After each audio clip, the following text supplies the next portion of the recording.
तो मैं भोपाल से हूँ, भोपाली हूँ, लेकिन इंदौर ज़्यादा दूर नहीं है, तो आपसे कनेक्ट कर सकती हूँ। यहीं की हूँ, मध्य प्रदेश की।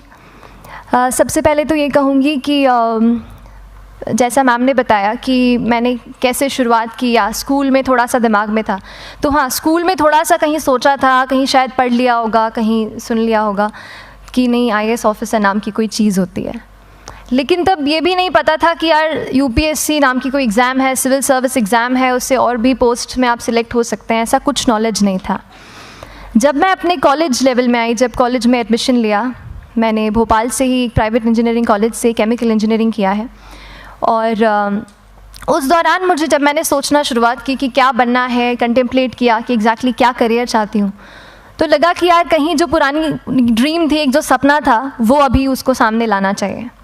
फिर इस बारे में और पढ़ा, और तब खान स्टडी ग्रुप भोपाल में सेंटर वहाँ पे जैसे शुरू हो गया था, तो मेरा जो फाउंडेशन कोर्स है मैंने वहाँ से किया।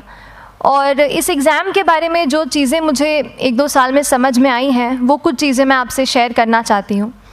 सबसे पहली चीज़ जो पहले जय और रचना हम दोनों बोल चुके हैं कि कंसिस्टेंसी। आप अगर दिन में, कई बार हमसे सवाल पूछते हैं कि आप कितने घंटे पढ़ाई करते हैं, तो देखिए घंटे मैटर नहीं करते। कोई 17-18 घंटे हमें नहीं पढ़ना है, उतना हम पढ़ भी नहीं सकते। एक दिन पढ़ सकते हैं, दूसरे दिन नहीं पढ़ पाएंगे। 5 से 6 घंटे ही आपको देने हैं या उतने निकालने हैं, पर वो जो वक्त आप अपनी पढ़ाई को देते हो, वो कंसिस्टेंटली आपको रोज़ उतना ही अपने पढ़ाई को देना है।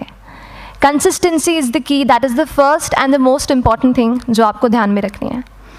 दूसरी चीज़ इस एग्ज़ाम में मुझे लगता है इक्वली इम्पॉर्टेंट है, क्योंकि ये जर्नी लंबी होती है। जैसे एग्ज़ाम ही 1 साल तक चलती है, आप प्रीलिम्स देते हैं, फिर आप मेंस देते हैं, आप इंटरव्यू में जाते हैं पर्सनालिटी टेस्ट के लिए, तो एग्ज़ाम 1 साल तक खुद चलती है। उसके पहले मान लीजिए आप 1-1.5-2 साल पहले से प्रिपेयर कर रहे हो, तो ये जर्नी काफ़ी लंबी रहती है। उस जर्नी में मेंटली अपने आप को मोटिवेट रखना, अपने आप को बूस्ट करते रहना, वो भी इक्वली इम्पॉर्टेंट है, और इसीलिए अपने आप पर भरोसा बेहद ज़रूरी है।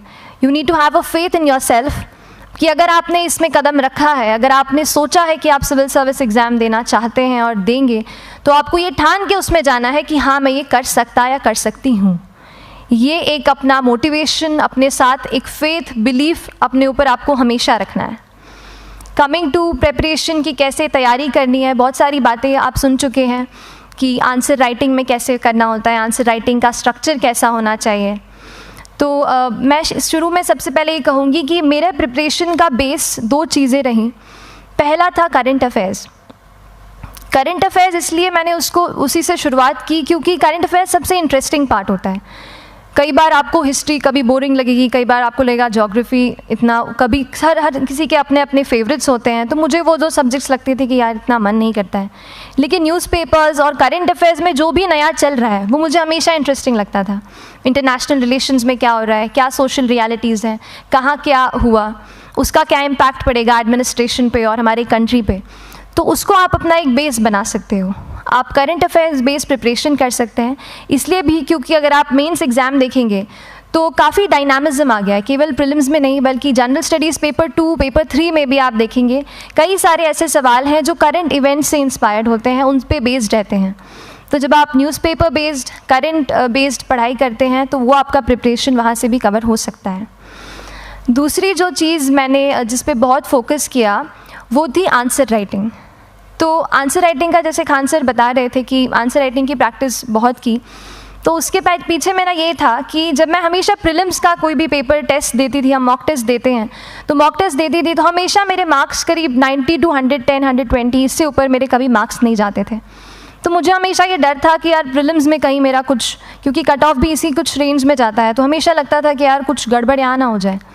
लेकिन जब मैंने आंसर राइटिंग की और मेंस एग्ज़ाम के बारे में जाना, तब मुझे लगा कि आंसर राइटिंग एक ऐसी चीज़ है, मेंस एक ऐसा फेज़ है सिविल सर्विस एग्ज़ाम का जहाँ पे आप अच्छे से तैयारी कर सकते हैं। And if you have written the answers, if you know कि you have covered the points well, if you have included उसमें कुछ आपने facts, international reports, government schemes, आपने कुछ ऐसे उसमें सॉल्व भी डाला है, तो जो रिज़ल्ट आएगा वो सेटिस्फैक्ट्री ही आएगा, अच्छा ही आएगा। तो मेंस एक ऐसा पार्ट है जिस पे आप काफ़ी बैंक ऑन कर सकते हो। मैं जब पर्सनालिटी टेस्ट भी मैंने दिया तो इस बार भी आप नंबर्स देखेंगे तो आसपास की रैंक के हिसाब से मेरे नंबर्स उसमें कम हैं, लेकिन it is just the general studies and the answer writing part, जो मेंस के जो वो है मार्क्स हैं या मेंस का जो एक फैक्टर रहा, वो मेरे लिए सबसे ज़्यादा इंपॉर्टेंट डिसाइडिंग फैक्टर रहा है। तो अपना एक्सपीरियंस यही बताऊंगी कि आंसर राइटिंग पे आप विशेष फोकस कीजिए। जैसा स्ट्रक्चर आपको बता ही चुके हैं कि इंट्रोडक्शन में कैसे आपको शॉर्ट रखना है, बॉडी एंड देन कंक्लूजन, उसमें छोटी चीज़ जैसे मैं अभी मेंशन कर रही थी, आप एक इंश्योर कीजिए कि देखिए जो भी एग्जामिनर आपकी कॉपी चेक कर रहे हैं वो दिन में 10, 15, 20 कॉपीज़ चेक कर रहे हैं, तो उन सब से आपको अलग कैसे आप अपनी कॉपी दिखा सकते हो, ये चीज़ आपका प्रेजेंटेशन और आप जिस तरीके से आंसर लिखते हो कंटेंट को, वो मैटर करेगा।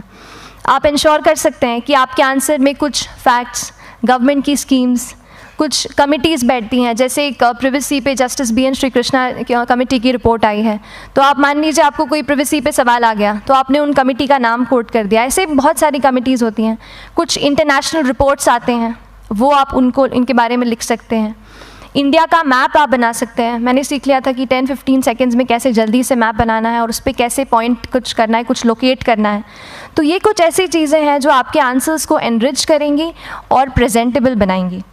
तो इस तरीके से आंसर्स पे जैसे हम क्लास करते हैं, लेकिन उसके साथ साथ आपको ये कोशिश करनी है कि 1 से 2 आंसर पर डे आपको ज़रूर लिखने ही लिखने हैं, apart from the test series that you are doing.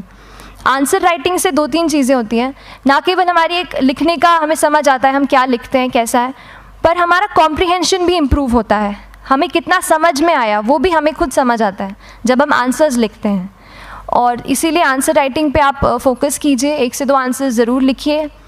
और आंसर राइटिंग के बाद the third pillar of my preparation जो काफ़ी इंपॉर्टेंट जिसने रोल प्ले किया, that was tests and test series and mocks. देखिए हम पढ़ रहे हैं यहाँ पर, I will also come to the point कि हम कैसे दिल्ली, भोपाल और इंदौर में प्रिपेयर करके बिना दिल्ली जाए हम कैसे कर सकते हैं, I will come to that point. पर उसके पहले टेस्ट की थोड़ी बात कर लेती हूँ कि टेस्ट देना क्यों ज़रूरी है। हम ये जो एग्ज़ाम दे रहे हैं सिविल सर्विस की, ये एक ऑल इंडिया लेवल एग्ज़ाम है and this cut throat competition. तो उसके लिए आप केवल पढ़ते रहें, सारी बुक्स, मटेरियल्स, स्टैंडर्ड ये करंट का सब पढ़ लें, लेकिन अगर आप ये नहीं जज कर पाए कि आपका क्या लेवल है at an all India level, तो चीज़ें समझ में आप नहीं, मतलब आप आगे नहीं बढ़ पाएंगे या सही डायरेक्शन नहीं पकड़ पाएंगे। तो इसलिए आप टेस्ट से घबराइए मत। कई बार टेस्ट का इनर्शिया होता है, ऐसे लगता है कि जब तक पूरा सिलेबस कंप्लीट नहीं कर लूँ तब तक टेस्ट नहीं दूंगा, लेकिन सच में बात ये होती है कि जब तक हम GS के मतलब पेपर देने अंदर भी घुसते हैं ना, तब भी उस सेकंड पे लग रहा होता है कि कुछ छूट गया है हमारा। तो ये चीज़ होगी ही, इसीलिए ये मैं कभी मत सोचिए कि जब तक पूरा सिलेबस नहीं कर लूँ टेस्ट नहीं दूंगा। जैसे आपका एक थोड़ा बेस बन जाता है प्रिपरेशन का, आप टेस्ट दीजिए, चाहे वो प्रीलिम्स का MCQ का टेस्ट हो या मेंस का राइटिंग स्किल की प्रैक्टिस हो, टेस्ट पे आप फोकस कीजिए। उसके बाद टेस्ट केवल देने के लिए नहीं देना है, उसको एनालाइज भी अच्छे से करना है। When you get the answer hints, when you get the answer keys, analyse properly कि आपकी क्या गलती हुई है और उससे भी सीखने की कोशिश कीजिए कि क्या कुछ नया मुझे इस टेस्ट पेपर से या इस आंसर कॉपी से मिल सकता है। तो इस तरह से टेस्ट पे भी आप फोकस कीजिए। And I will come lastly to the point कि जब मैंने प्रिपरेशन शुरू की थी अपने कॉलेज के 2nd ईयर 3rd ईयर आते आते, तो मन में बहुत सारे फियर्स थे। मैं भी एक नॉर्मल फैमिली से हूँ, मेरे फैमिली में किसी ने आज तक सिविल सर्विस का पेपर भी नहीं लिखा था, तो मन में बहुत सारे फियर्स थे, डाउट्स थे, क्या होगा, कैसे होगा। तो हो सकता है आपके मन में भी ऐसा हो। और हम जैसे यहाँ रहते हैं, हम सोचते हैं कि दिल्ली जाना तो सबसे ज़रूरी है, उसके बिना तो ये एग्ज़ाम हो ही नहीं सकती। तो उस पर मैं एक चीज़ बताना चाहूँगी कि जैसे KSG जैसे इंस्टीट्यूट हैं, जो फैकल्टी भी हमें वही मिलती है जो दिल्ली में पढ़ा रहे हैं, तो ये एक बहुत पॉजिटिव पॉइंट है कि क्वालिटी का कोई दिक्कत नहीं आएगी। बस एक चीज़ है, आप ज्वाइन करते हैं class, that will only provide you a direction. वो आपका रास्ता दिखा सकते हैं आपको कि इस रास्ते पर आपको चलना है, लेकिन चलना उस रास्ते पे आपको खुद है। You have to work on your own. कभी ये मत सोचिए कि मैं वहाँ नहीं जा पा रहा हूँ तो नहीं हो सकता, यहाँ है, तो हम एक्सक्यूज़ेस बनाते हैं, कई बार चैलेंजेस आते हैं। तो मैंने कॉलेज के साथ प्रिपरेशन की, तो उसमें भी काफ़ी दिक्कत आती थी। कभी कभार कॉलेज की एग्ज़ाम होती थी तो इसमें मैं अपना उतना वक्त नहीं दे पाती थी। तो उस मोमेंट पे फिर प्लानिंग ने मुझे बहुत हेल्प किया कि हम किस तरीके से अपने कॉलेज के एग्ज़ाम के लिए प्लान कर लें। जैसे मैंने इंजीनियरिंग की है और मुझे पता है कि हम इंजीनियर्स 1 महीने से ज़्यादा पहले से पढ़ते नहीं हैं। पढ़ते हैं क्या? तो वो चीज़ आप ध्यान रख सकते हो, उसको अपना स्ट्रॉन्ग पॉइंट बना सकते हो। 1 से 1.5 महीना जब exam is approaching, I use to plan my entire syllabus का प्रिंट आउट निकाल के I use to make my notes, उस तरीके से उसको मैं उसको संभाल लेती थी। तो whenever you are managing those things together, focus on planning, किस तरीके से आप एक माइक्रो प्लान बनाएं, अपना डेली एक प्लान बनाएं, वीकली टारगेट सेट करें और एक ब्रॉड विजन दिमाग में रखें कि ब्रॉडली आप मंथ्स में क्या कवर करने वाले हैं। अगर आप प्लानिंग अच्छे से करते हैं तो ज़्यादातर पोर्शन आपका वहीं से कवर हो जाता है, और जब आप टारगेट्स बनाते हैं, उनको टिक करते हैं, तो एक सेंस ऑफ कंप्लीशन भी आपको मिलता है कि yes I am on the right path और मैं सही जा रहा हूँ या जा रही हूँ। तो इस तरीके से प्लानिंग पे भी इक्वली फोकस कीजिए। एंड बस यही सिंगल बिगेस्ट मैसेज मेरी तरफ से यही रहेगा कि आपने अगर ठान लिया है, अगर आप सोचते हैं कि आप एग्ज़ाम क्रैक कर सकते हैं, तो आपको रोकने वाला और कोई नहीं, आप खुद ही हो सकते हैं। तो खुद आप अपनी रुकावट कभी मत बनिए, एक्सक्यूज़ेस मत बनाइए। ऑब्स्टिकल ज़रूर आएंगे, उन्हें आपको चैलेंज करना है। Challenges are meant to be challenged. तो सही तरीके से अपने ऑब्स्टिकल्स को हैंडल कीजिए, और इस एग्ज़ाम में अगर आप सही स्ट्रैटेजी रखते हैं तो आप अपने एक अटैम्प्ट में ही इसको क्रैक कर सकते हैं। एंड एनीवेज आप जो भी अटैम्प्ट नेक्स्ट रखते हैं, दिल में यही रखिएगा कि जो ये मेरा नेक्स्ट अटैम्प्ट होने वाला है, ये मेरा बेस्ट अटैम्प्ट होने वाला है। कभी भी इस एग्ज़ाम को हाफ हार्टेडली मत दीजिए कि चलो दे के देखता हूँ कैसा है पैटर्न का एग्ज़ाम का। अगर एग्ज़ाम का पैटर्न देखना है ना, तो घर पे 3 घंटा टाइम लगा के एग्ज़ाम दे दो, बस केवल पैटर्न देखने के लिए एग्ज़ाम अटैम्प्ट मत कीजिए। जब आप एग्जामिनेशन हॉल में जा रहे हैं या कोई अटैम्प्ट आपने सेट किया है, तो अपना सब कुछ उस एग्ज़ाम को दीजिए, अपना टाइम, एनर्जी, फोकस, जितना भी करेक्ट आप उसमें पॉजिटिविटी डाल सकते हैं उसको दीजिए, एंड पूरी तैयारी के साथ ही इस पेपर को दीजिए, and I am sure that you will succeed. So till then, all the very best to you and good luck. Thank you so much.